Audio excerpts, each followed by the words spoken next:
On est ensemble, cousine? Tu sais que moi je suis toujours là pour toi. Mais ce jour-là, Laurie a juste regardé ses yeux. Et au fond, elle a vu une chose qu'elle n'avait jamais vue avant. Une ombre. Une jalousie qui souriait. Laurie ne parlait plus beaucoup. Elle continuait de faire les tâches comme avant.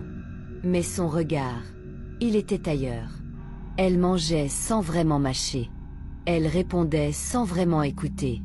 Et chaque nuit, elle s'endormait avec les yeux ouverts quelques secondes de trop. La tante Justine a commencé à remarquer. « Ma fille, y a quoi?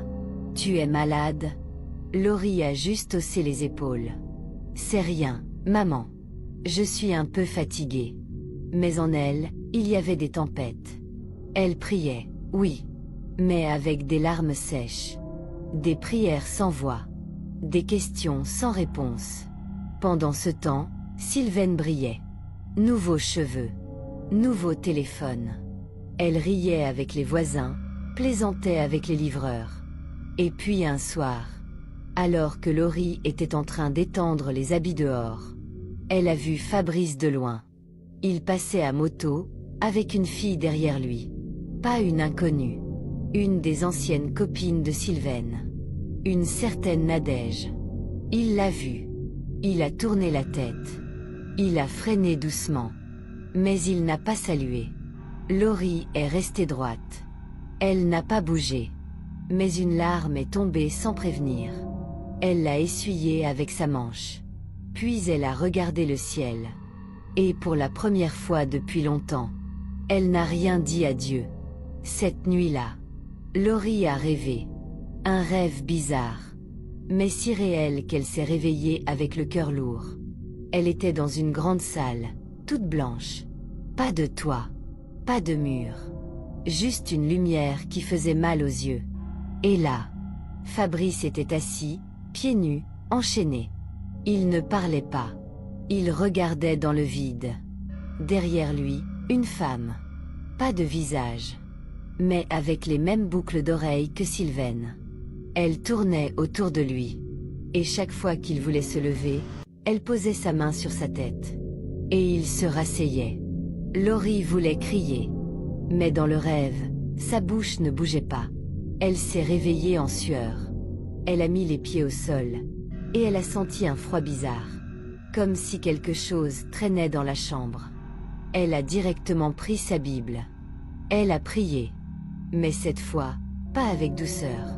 Seigneur, si quelqu'un me combat en secret, réponds-moi. Montre-moi ce que je ne vois pas. Et ce jour-là, quelque chose s'est déclenché. Pas dans la maison, pas dans Fabrice, mais dans l'invisible. 3 jours après ce rêve, Sylvaine est tombée malade. Pas une grosse maladie. Non. Un petit mal de tête, au début. Puis des vertiges. Puis une fatigue bizarre. Elle dormait toute la journée. Se levait en râlant. Et dès qu'elle posait le pied dehors, elle avait envie de vomir. Tata Justine pensait que c'était la chaleur. Mais Laurie, elle sentait que ce n'était pas normal. Un matin, Sylvaine s'est effondrée dans la cuisine. Tremblement. Mains froides. Lèvres sèches. Laurie a couru chercher de l'eau. Mais dès qu'elle est entrée dans la pièce, Sylvaine a crié. « Ne me touche pas !» Tout le monde a sursauté. Justine a demandé. « Tu parles à qui comme ça ?» Sylvaine a tourné la tête lentement. Ses yeux étaient rouges. Son visage fatigué. Mais surtout, elle avait peur. Elle regardait Laurie. Comme si elle voyait quelque chose derrière elle.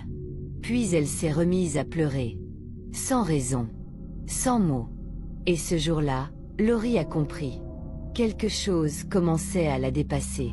Depuis ce jour-là, Laurie a changé sa manière de prier. Ce n'était plus des prières douces. Ce n'était plus « Seigneur, bénis ma maison ». C'était « Que tout ce qui est caché dans cette maison soit exposé. Que tout ce qui me combat tombe ». Elle priait la nuit. À genoux. Sans bruit. Mais le sol de la maison commençait à sentir ses genoux. Elle mettait l'huile sur ses habits. Elle posait sa Bible sous son oreiller. Et chaque matin, avant de sortir, elle disait une seule phrase. Je ne crains aucun mal. Car Dieu marche avec moi. Dehors, tout paraissait normal. Mais dans l'invisible, quelque chose bougeait. Sylvaine ne dormait plus la nuit. Elle faisait des cauchemars. Elle entendait des voix. Un soir, elle a dit à Justine. Je veux rentrer au village. Je dois voir grand-mère. Mais au fond, elle voulait juste fuir. Elle ne supportait plus l'ambiance de la maison. Une paix trop lourde. Une lumière trop forte. Et le pire, c'est qu'elle n'avait même plus la force d'aller voir le féticheur. Comme si son énergie avait été retournée contre elle. C'est Tata Justine qui a décidé. Elle a dit « Je ne comprends plus ce qui se passe ici. Moi je vais appeler un pasteur pour prier dans cette maison. » Elle a contacté un homme calme. Discret. Pas le genre à crier. Pas le genre à faire le show.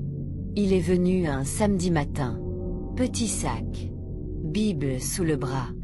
Dès qu'il a mis le pied dans la cour, il s'est arrêté. Il a regardé la porte. Il n'a pas parlé tout de suite.